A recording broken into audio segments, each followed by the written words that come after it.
What's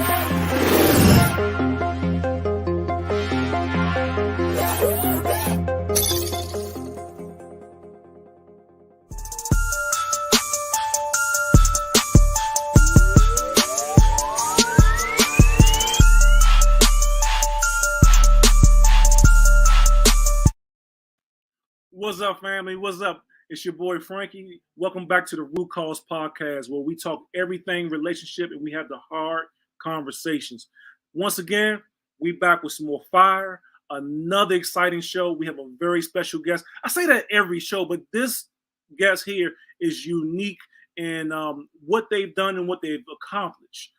This is a brother that I'll get into that later. But look, let's do our community work first. Before I introduce our guest and have great conversation. So you know where we're going with this. Let's start with POP, Pivotal Operation Practices. Pivotal Operation Practices is a VA service, a virtual assistant service that allows you to be the face of your business. They allow for you to go out and find the money and live in your purpose while they handle all the admin work and system building in the background. Check them out on Facebook, Instagram, and they have a website, POP, Pivotal Operation Practices, Virtual Assistant Program, okay? You have Milestones, Elevation, and Community Development. I got an opportunity to work with this team last Wednesday to donate goods to a shelter that burnt down here in the DMV area. That shelter lost everything. They lost beds, clothes, food, everything. Well, that stuff was replenished, and I had the opportunity of working with that team. This nonprofit, they focus on the family, not just the men, not just the women or children, but the family. I always tell this story. When I was younger, I was over my aunt's house, and she was on Section 8. Well, back then, you had to have an inspection. My uncle, who was there at the time, a living uncle, had to leave. He had to leave while this white woman came in and did an inspection. I felt some kind of way, and I'm sure my cousins and my aunt did, but that's how they grew up. Well, this nonprofit does not worry about that. They believe if the family is together, the community is together, the city is together, the country is together. Check them out, Milestones, Elevations, and Community Development. We have SOS. SOS stands for Substance Over Symbolism.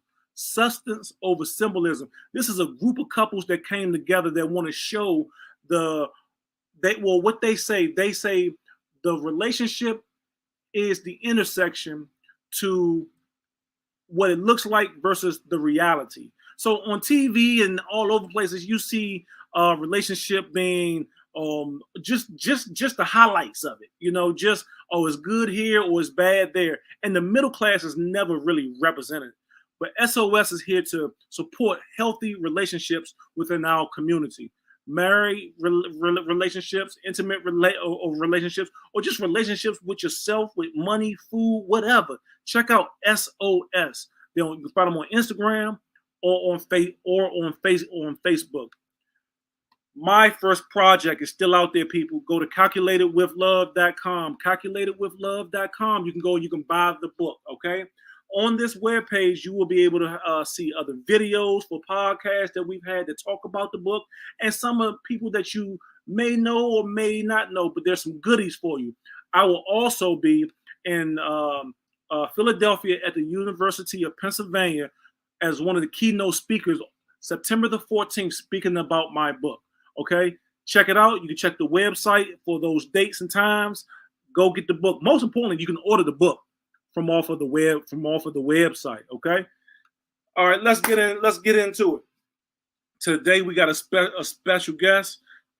This brother, it's so much to say about him, and this is my first time meeting him, but I'm very excited to talk to him. He's lived a grand life, and he has some experience upon him. He played in the 1976 Olympics. He's ran for mayor in Kentucky. He's been a track coach, a motivator. He's a family man. I can't say I won't be able to do it justice. Let's introduce Mr. Tommy HAYNES. How you doing, sir? Fantastic, Frankie. How about yourself? And thanks for allowing me to be on your podcast. Hey, it's a blessing to have. I am honored and I am blessed. After reading your profile, I am honored and blessed to have you on board today to promote everything, Mr. Tommy Z. Haynes, man. Welcome, welcome, welcome. Let's start at the beginning. Tell people who Tommy T. Haynes is. Okay, what I tell people when they ask me who is Tommy Haynes, first of all, I do tell them I'm a child of God. Everything else is what I do. And that's what has gotten me where I am today, because I did the triple jump in college. I never heard of the triple jump, but in life, I hopped to the Olympics, stepped in the military, and jumped right into politics. No experience necessary. And it's one of those that I know that nobody can do it on their own. So it's one of those I always sought out somebody to get to certain stages. I went to college not even on a scholarship and went on to become an Olympian. And wow. Some people said that when I was telling them I was going to this particular school, they said, that's stupid. I said, but I have a spiritual guidance that you don't see. And I said, something is pulling me toward this coach in this school, and we're going to see if it can work out. And as I said, the rest was history. So you were living within your purpose, sir. It sounds like. Yes. Speaking of that, of going to, so speaking of college, I know how expensive college can be. Now, I just dropped my oldest son off at school. He's a freshman at Southern University, which is an HBCU in Louisiana. I served in the military, in the Navy. He also, he's a midshipman. So he went to Naval Officer School in Chicago, and I picked him up from the boot camp. We had an opportunity to drive through Illinois, down through Missouri, stop off in Memphis, Tennessee overnight. Got a chance to see the Martin Luther King Memorial and eat some barbecue before we got on the road to go to Louisiana. And he got a full ride. And that full ride was I had to pay a little bit, but his scholarship was a little over $200,000. And wow. you said you went on no scholarship, and you went to go run track and became an Olympian during those days. Yes. And so did you come from an affluent family, or with a couple dollars, or what was that? Actually, our family was a little above the poor side. And my father had already told me, because he knew I was telling everybody I was going to college. He said, I don't know who's going to pay for it, but we aren't. And so what I had to do, I had to get a work study. And work study is where you do a job and get paid for it, but your pay is going straight to the school. And my job was washing track clothes. And none of the athletes knew that I was the one washing track clothes, because I did everything that they did, go over and ate with them after the workout, but I doubled back. And it was a blessing in disguise, because I was able to do my homework while the clothes were washing. These are huge washers and dryers. These are not the ones you have in your home. They're commercial. And I also got an extra workout in. And I think that was the tipping part, because my first indoor track meet that I went to, and I talk about it in my book, I had gotten strong and didn't know it. Mm-hmm. And I went to a meet, and the very first meet, and one of the jumps I took off, I got so high that I rotated. And you're not supposed to rotate in the long jump, because they hadn't cleared the flip long jump yet. Yeah. Long story short, I screamed at the top of my jump, and then ended up landing on my head. So when I screamed, all the attention came to the long jump, so everybody saw me fall on my head. Mm-hmm. So, and that was my first experience, and I'm thinking, boy, the coach going to say, I'm wasting money even letting him be on a work study. Uh-huh. But the very second meet, he took me back, and we worked on the trampoline, because he said, you got to get used to being in the air and control your body, because you're not used to it. The second meet came down the same way, exploded, but this time I was able to control myself. I landed. The coach came over hollering, they're doing all this, and he said, you don't know what you did, do you? I said, I know I didn't land on my head. He said, you just broke the freshman long jump record. You went 25 feet, 10 inches. Wow. And then I went crazy, because I had only been 24 once and a whole bunch of 23s, and I was closing in on 26 feet. Yeah.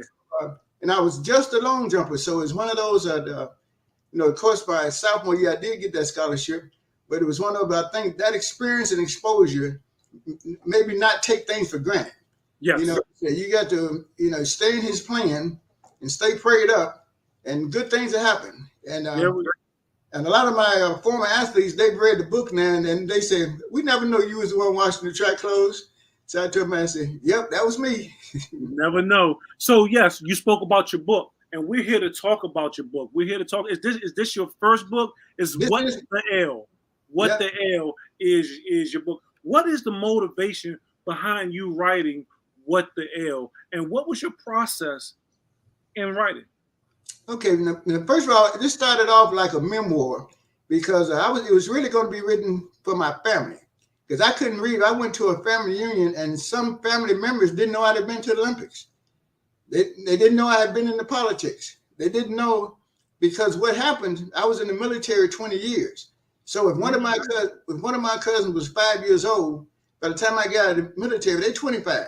Right. Okay. Yeah, so they're not going to keep up with what I was doing. And I was in and out. So that was the motivation. It kept being in my mind. And people used to tell me, say, you ought to write about that because, you keep doing some unique things. And during that period, I got to travel through 32 countries. Of course, 16 of those was in Africa. Okay. And it was one of those that I had never been, outside of the United States. And for a while, I was going, waking up in China, in Brazil, just because in Russia, because, it was just because you wanted to get to that level, you want to compete against the best. Yeah. And at that time, the Russian guy had won like 3 or 4 gold medals in a row. And so he was definitely the target. And he did win the one in 76 also, but at least I could compete with him. Right. And so this was before the military, though. Yes. Well, the Olympics, I went into the military in 74. Okay. And I went to the Olympics in 76. So I had the college experience. And during the college experience, on my wall back there, my biggest thing was trying to be an All-American. Mm-hmm. And I didn't make All-American until my senior year. Then I made it 3 times. And one of those, I actually qualified for the NCAA in 3 different events, the 60-meter dash, long jump, and triple jump. And I had told you I was only a long jumper when I went to college. I just learned how to triple jump and learned what it was while I was there my sophomore year. And that's the one I went to the Olympics in. It wasn't the long jump. It was the triple jump. And we had a coach that knew what he was doing. And we had a guy on our team that was he made All-American every freshman all through. So I did what he did. He's a little taller than I was, had long legs, but he didn't have the speed that I had. And he just didn't have he had better technique, but I had to work on my strength, my speed, my technique, and my flexibility. And before I knew it, I broke the school record in the triple jump after he left. That year that I made All-American 3 times, I broke the NCAA record, collegiate record. 1 year after that, I broke the American record, which was the best any American had ever done up until that point. Wow. So then people asking me, do I think I can make the Olympic team? I said, well, I feel better about it now because I just broke the American record. I should be in similar shape, the following year, even though Olympic year, in the United States, it's like the Olympics itself. You have people that you think is going to make the Olympic team that don't, and you have those that you didn't think they would make it, and they do. Yeah. So, and people come out of the woodwork. People that's been retired for a long time come out. So it was such a journey, that whole process. So, because people couldn't believe that Tommy Haynes, who's about 5'9". Yeah. One day he's a triple jumper. All the triple jumpers over 6 feet. 6 feet. They said, there's a guy in Middle Tennessee that does well. He got your same name. Yeah. So my dad is about 5'8", 5'9", and he ran track too. Here in the District of Columbia, and he ran the quarter to 2 miles. He was more of a long distance kind of runner, and back then there was a national team named the DC Striders, and a guy named Maurice Peoples. He used to run with those. Oh wow! I can't wait to holler at my dad, man. Yeah. I told him that I will be talking to you, and so I grew up hearing these stories. Right. And seeing the trophies and things of that nature. He never took off after high school. He was offered a scholarship, but neither him nor the family was educated to know what to do next. And Right. so he went into the workforce, and then popped out me. So, Right. but wow, that's a so when you went into the military, because this was after college, were you an officer or enlisted? I was officer. About the second year. At first, it was mandatory the first 2 years because Vietnam was going on, and when it became optional, I dropped out of it for a semester.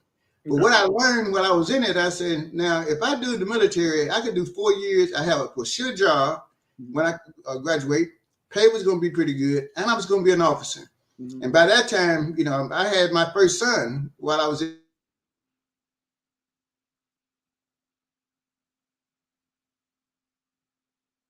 Oh, are you still there?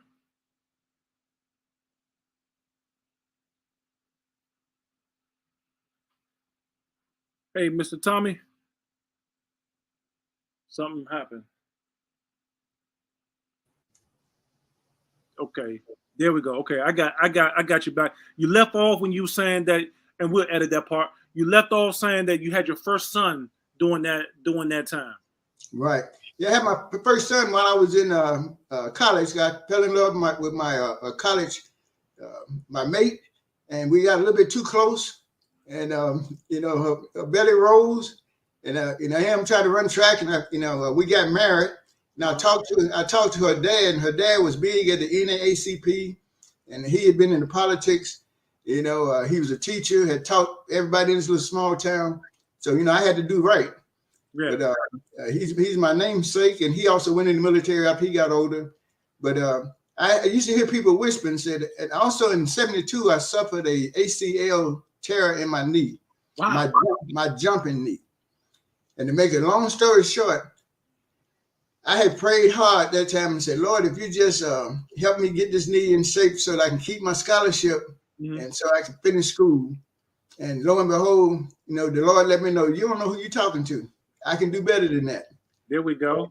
And that's when I broke the NCAA record coming up, and things kind of took off. And people that I was grouped with, because you can, in the long jump, a person can come out of nowhere and just hit one big one like Bob Beamon. They still have to have talent, but they can just hit a big one for them. And jumping in triple jump, you can see people coming, because that's a very skilled event. They don't just pop up overnight. They got a lot of work to put in. So I'd heard people talking that, well, Tommy don't got married. He got a kid. He got a hurt leg. He's washed up. But I said, but they didn't know the God I served. So it's one of those that I said, only time would tell. And one of the things that the coach did for me before the Olympic trials, we traveled to the University of Florida. Okay. And he came, he supposed to get 3 jumps. He came and told me, he said, Tommy, this is your last jump. I thought the heat had gotten to him. I said, Coach, I hadn't jumped yet. He said, no, I scratched your other 2 jumps. You got 1 jump. He said, you're physically able to jump 5. I want to see if you're mentally ready. I said, okay, Coach. So I went back and had to take extra precautions, check the wind, because this is going to be it. I went down and took the 1 jump. It was a close to 55-foot jump. I won the meet with 1 jump. And when I put on my sweats and I was over just, stretching, watching other people, I heard people talking about it. Said one guy came in here and took off his sweat, took 1 jump and left. Well, I hadn't left. I was right there, but 5'9" guy couldn't have been him, But so it was talking. So those kind of stories kind of helped, my momentum. It kind of helped my confidence. Just saying, I almost have something to prove because they're judging the book by the package. Saying, I'm not tall enough, not this or that. I said, no, you can't measure the heart. And I said, I had a big heart. But the reason I tell you that story is at the Olympic trials, you got 3 jumps. I fouled 1 jump, had a broken jump, and only had 1 jump left. Yeah. To make it in. And I pointed to the coach and said, I got this. Because everybody was looking, because they said, well, if he fouls, because he's one of the better ones, I hit the mark and continued to go on to the finals the next day. So there's a lot of things that my coach passed this year. Okay. So and he had been coaching for 57 years, and we've stayed in touch with each other because his name was Coach Hayes and I was Haynes. Okay. So I used to always make fun of things and say, he and I got the same name, but now mine got an N in it. I said, we don't know why that is. So I would like to say that you came up during a time where when you talk about the Olympics and you talk about the military as a young man, you got an opportunity to see like Muhammad Ali get almost hung by the courts and by society for not going into the military. His belts and all those things were taken from him, and you had the Kareem Abdul-Jabbar's and the Jim Browns and all of those guys surround him and stand next to him. How did that play a part in your thinking as far as one being an athlete and then two saying, "Look, I'm gonna try the military after seeing this stuff." And going through the motions because you grew up in Tennessee, which we know is the South, below the Mason-Dixon. So it's not. I'm pretty sure when we talk about being here in the metropolitan area in Washington D.C., the air was a little different down there. Right, and it's one of those that I gave it some thought, but it's one of those when you get put in a certain position, it becomes survival. We took on jobs to do that we didn't want. But that's all we could get. I was a janitor. I was a dishwasher, a busboy. But you really wouldn't want those kind of jobs, and they weren't paying any money. Even though that I was doing well in high school when I was coming up and working well, because it was strictly because of my color that I was not going to move up.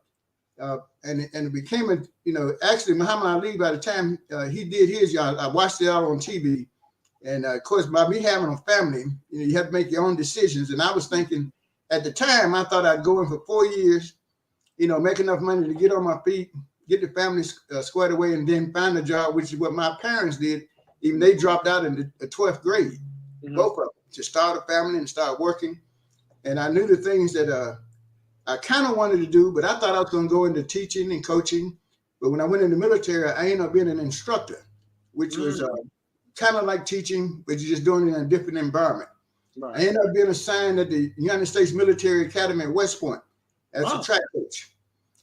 So that gave me experience. I'm still in the military and I'm coaching. It's not like I'm fighting anybody. I'm doing that. My last assignment, I worked at a huge distribution center.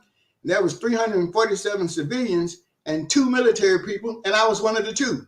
So I'm in an environment that's almost like civilian industry. So it's one of those. It was an easy transition for me to go from 20 years from the military into civilian life because I had the life experiences of some of the same job skills that they were looking for on the outside. So, and you mentioned Muhammad Ali was actually one of my heroes coming up, and I got a chance to meet him. Wow. In California, and I actually requested because I had won a meet that he sponsored 3 years in a row. And they gave you a TV.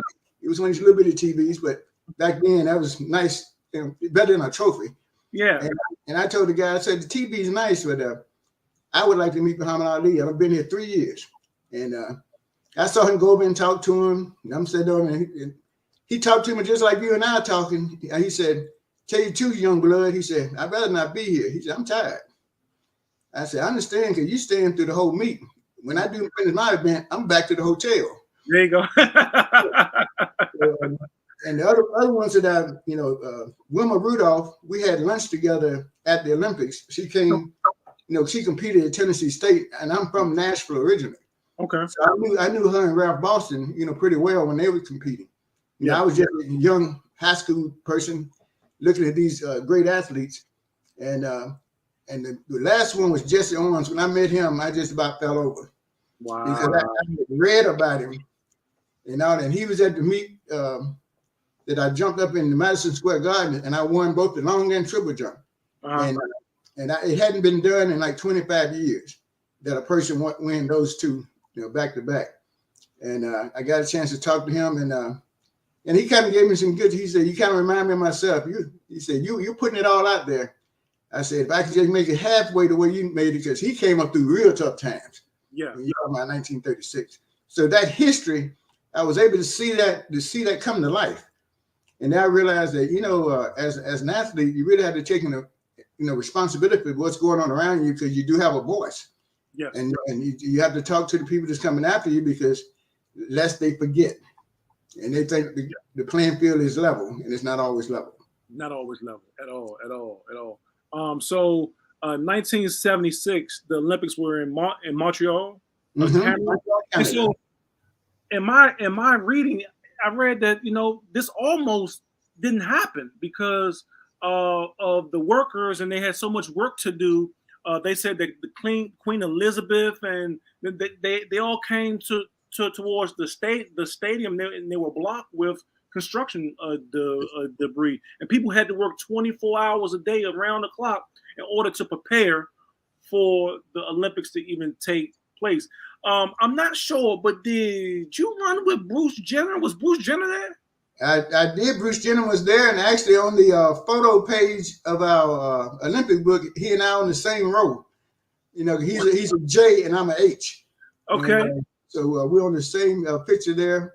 I used to use his name a lot, but then again, lately it kind of takes it in a different direction. So direction, yeah. I kind of use Sugar Ray Leonard now. Sugar Ray's a good one. Ray's a good one. But the fact that, so I'm 39, and so coming up doing as a young man watching this whole Kardashian thing take off, right? I was told that Bruce was the He-Man during that time, and coming up in the DMV, it was Chocolate City, and majority black, and so we were always trained that we were better, superior athletes, and so I just couldn't see it, man. I just couldn't see that this white boy on the Wheaties box was killing everybody. Right. Who then transitioned to something else. I mean, with your own eyes, what was that experience like? I tell you, he was ideally built. He probably could have, in the decathlon. So you can see he's ideally built because he doesn't have a lot of weight on him, and he's tall enough. Because the events that'll kill you are the weighted bench, because it's either weighted bench, sprints, and everybody dies on the 1500. So if you can just survive that, you're okay. But see, the pole vault is that's not one of those easy events. That's very technical. So he spent time having somebody to help him with that. The long jump, anybody can long jump. It just matter how far they can go. So you're not going to get as many points. The sprints are the same way. You either got it or you don't. The hurdles take some technique. So for him, he was pretty technically proficient, for during that time. Now you see people blowing it away now, because now you're having people that they've worked on all those areas. But during that time, because most people don't realize that he also made the 72 Olympic team, and he finished in the double digits, and then came back in 76 and won the gold. That's what I thought would happen to me, because I got 5th place and I missed the bronze medal by 4 inches. And I was thinking that, I'll just come back in 1980 because I know the drills now, just do it. And they boycotted the 1980 Olympics because Russia had invaded Afghanistan. And me being in the military, I wasn't going to be able to participate anyway. So it's one of those, sometimes you never know when that's your one and only opportunity that you're going to get. But, and after that, I had to play, I had to go back to my military duties because, even though I wasn't fighting in a war somewhere, I was running a major operation. Right. And so let's move on to your political career. And so, man, this is so much. You ran for mayor of what part of Kentucky?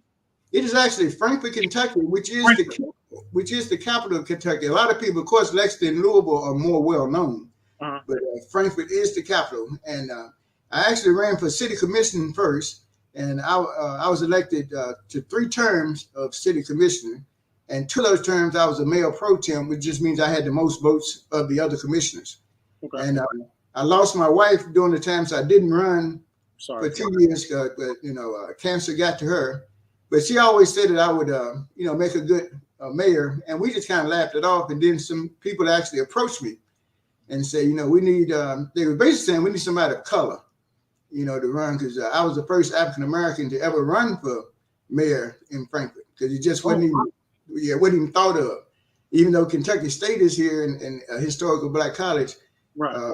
People just didn't move in that direction because it was very, to be quite honest, it was, white male oriented. Right. Very few ladies, and we've started to change that dynamics. and I ran for mayor. And actually, in the primaries, I led, and then the general, I lost by 113 votes.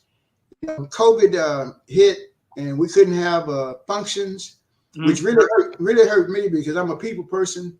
I need to get in front of people to tell them my platform, and that didn't happen. But it was a good run. I met a lot of good people, black, white, Hispanic, because they realize that they know genuine when they see it. Yes. And actually, the guy that won, he's a nice guy. Lane Wilson. I just didn't know him beforehand, but we become good associates. I talked to the other ones on the commission. And I'm of the age. I just turned 70, and I can't believe I'm this old. Wow, beautiful. I told somebody, I said, we used to talk about those old dudes. Now we are one.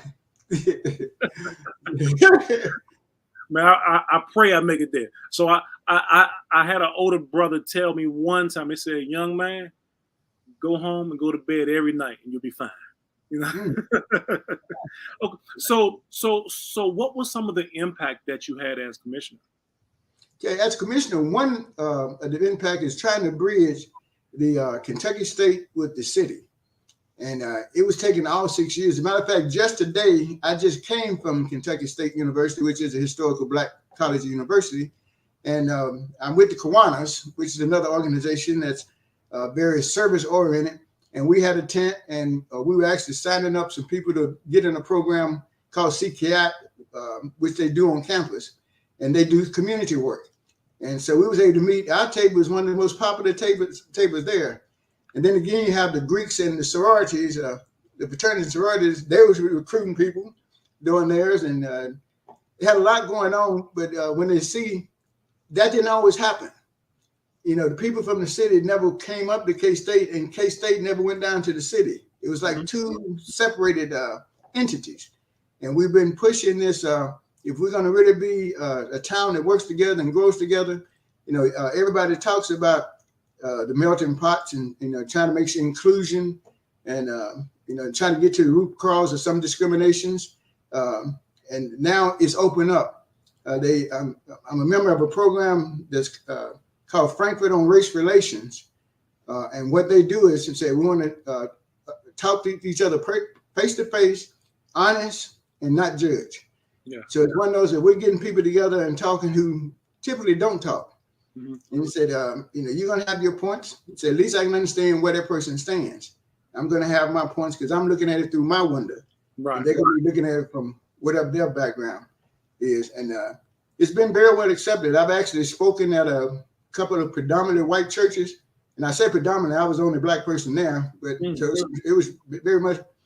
But, after talking, because, they have the same Bible we have, but he said, that's our most separated day. Yes. And I said, for me, I can come from scriptures, I can talk, because I said, I've really been blessed. I said, I didn't get this blessing to sit on it. Mm-hmm. I've got to pass it on. And, my kids, I got 2 boys and 2 girls and 4 grandkids. And the 2 girls are both doctors, and the boys, one does heating and air conditioning at the Lexington Airport, and the other is an electrical engineer. Wow. And it's one, but that's the good side. But I can also tell you what they had to go through. Yeah. One had depression for a while, the other one spent some time in jail. Yeah. One got pregnant early, lost a baby, but I said, these are challenges that you're going to need that spiritual strength. I said, because it's one of those, I tell my kids now, they say, well, one thing we never know, you never judged us. You told us that we'll get through this. I said, right, because life happens. I said, there's no manual that says, if you do this, you get this. Yeah. There is one, the Bible will give you one, and that's the spiritual side. You know that one. Oh. But you still got to make it in this physical body. Right. Go through all the things. And they've experienced, things that they were uncomfortable with. There we go. Race relations. Yeah. So, who is the audience? Who is the audience for your book, What the L? And what would you like? And what would you think the takeaway should be? What did you write the takeaway to be? Okay, I hope the takeaway would be they see a spiritual guide in my journey. yes, they'll see the Olympics, but see, not all Olympians are spiritual people. Right. You know, they make it just off of their talent. But look beyond that. What did they do after the Olympics? You know, the military, the same way. You know, the military has a lot of rah-rah camaraderie, the greatest thing for bringing people together. But what is spiritually, you know, what's pushing you? Mm-hmm. The politics. Oh, boy, what a nut to crack. Yeah.